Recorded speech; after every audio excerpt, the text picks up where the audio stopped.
Delhi had always been a woman of elegancy, draped in riches, surrounded by luxury, yet aching with a void only she could fill.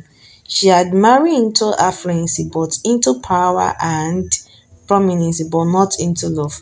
Her husband, though influential, never stirred her heart, not the way the new housekeeper did. Josh. There was something sacred about him, something that made her pulse race whenever he entered the room. His well-carved cheekbones, broad shoulders, and six-pack abs were enough to make any woman stare. But it was his calm aura, his godliness, that made her tremble. The man wore humility like a crown, and his baritone voice, it met her from within. She tried to fight it, but she tried to dismiss the white thought. But one evening, with her heart burning in lustful desperation, she gave in. Clad in a see-through velvet gown that clung to her like sin, Deli walked into the living room where Josh was arranging furniture. Her hips swagged, her gaze locked on him. He didn't see her coming. She crept up and grabbed his waist, her touch hot with desire. Startled, Josh pawed around, eyes wide with disbelief. He pulled away, resisting her grip. Panic overtook him. He ran, his apron tearing in her grasp as he fled.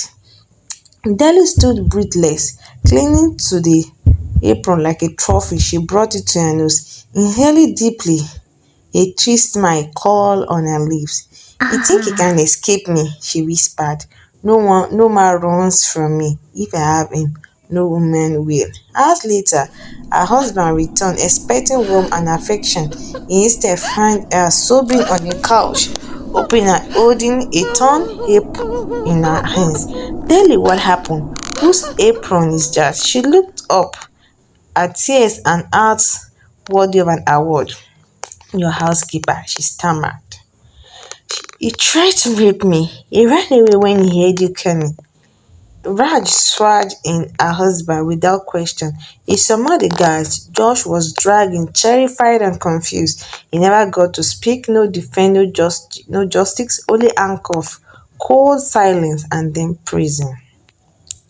Josh sat his heart broken but spirit unshaken. He had feared God all his life. He had walked in truth and purity. Why then this injustice? He wept, but even in tears he prayed, "Lord, like Joseph, I have been falsely accused. Let your will prevail."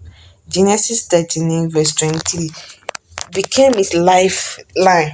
The Lord was with him, and that which he did, the Lord made it prosper. In prison, his faith didn't wither, it burned brighter.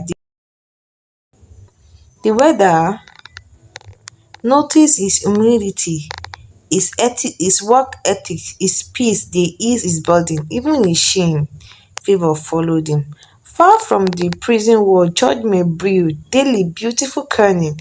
Daily was struck with boils, painful, disfiguring, unexplainable boils from head to toe. Her body became a battlefield of pain. Her husband sought every doctor, every hospital, but no cure came.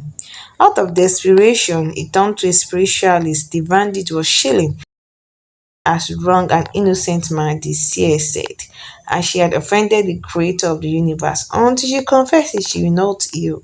Days later, written in pen and gift, daily book, she confessed everything, her lust, her lie, her wickedness, and then she died. Her body could no longer bear the weight of her own darkness. Josh was released, his name cleared, his innocence recognized, the truth had been buried but not forever.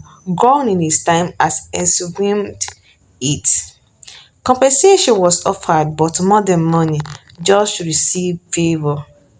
If a friend touched by his story wrote him a glowing recommendation, he took it to a company where on paper he wasn't qualified, but integrity has a voice that speaks louder than credentials. They hired him as managing director with an official car, a tastefully furnished apartment a new life. One quiet afternoon, George sat in his executive office, gazing out the windows. The city bustling beneath him, but his heart was still before God. He whispered, "You took me from the dungeon to the boardroom, from the chamber of a lie to the honor of leadership. Lord, this is not just favor, this is divine vindication. Truly, you take the faithful from prison to palace."